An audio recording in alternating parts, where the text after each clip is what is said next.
But it's about not equality of everything except for opportunity. We give opportunity to everybody in America.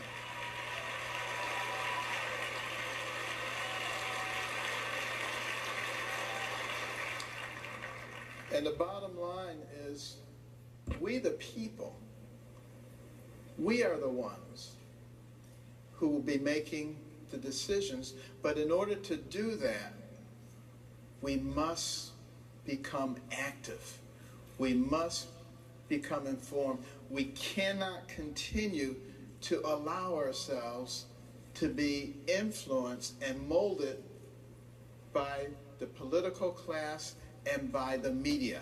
That is going to destroy us. And it's kind of sad. It's kind of sad because the press is the only business that is specifically protected by our Constitution. And the reason is because they were supposed to be the allies of the people. They were not supposed to take sides and do what they have done. You know, and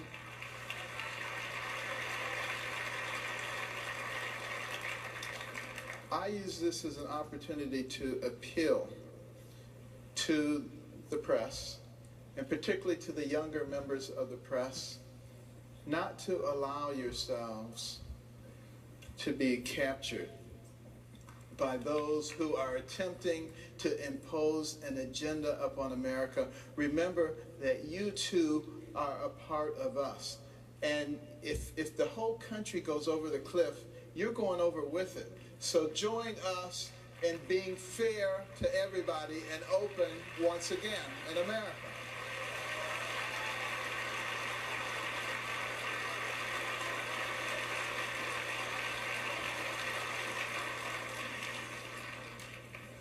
So, you know, I just want to close by saying, right now it is so important that every one of us use all the talent that we have, everything that we have. This is not about any individual person. This is about us collectively as a nation. And I guarantee you that Candy and I and our whole family love this nation. And could I sit down right now and enjoy the rest of my life in complete luxury? Absolutely.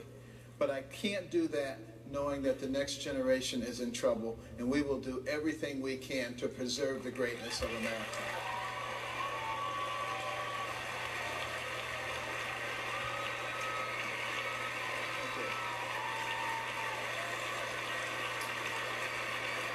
Thank you. And now, please welcome Fox News contributor Mercedes Schlapp for the Q&A.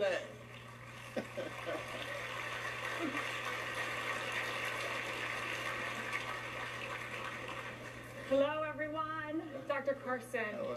Wonderful to be here. Okay. So I get a text from my 12-year-old daughter who says, Mom, Carson just dropped out of the race. You need to change some of the questions, so we're going to get rid of these. But I've got a backup, okay? But it's really an honor to be here with you, sir. Thank you. And we'll start with, I heard in your campaign a lot of times that they would say, God opens a door. And sometimes, and you choose to go through it and follow through. And now God seems to have opened a different door for you. Yes.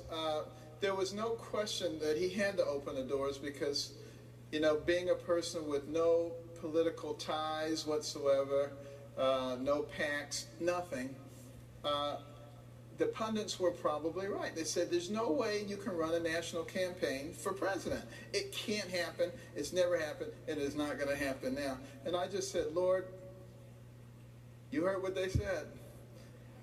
If you want me to do this, you have to open a door. If you open the door, I'll walk through it. And he opened the door, so I walked through it. It was as simple as that. And, you know, God has a much greater perspective than we do, and a much different timeline than we do. And he knows exactly what he's doing, so all we do is we follow his will. We continue to be truthful. We do everything that is right, and he will take care of the rest. So, Dr. Carson, you've spent so much energy and time on the campaign trail. How do you see when that moment where you and Candy and the kids decided we need to suspend this campaign? Well, you know, I have always kind of thought that people at some point would just say, you know, enough of this foolishness. We're going to look at these policies and we're going to see what works.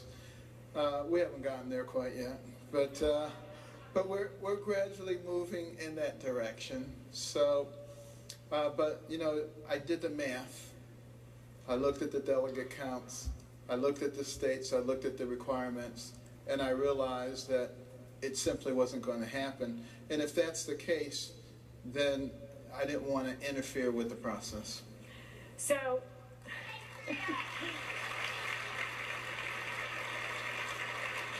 now last night there was this event, I think it was called a debate. There was thousands of people in this room. Were you watching Netflix or were you watching the debate? You would have thought it was Netflix.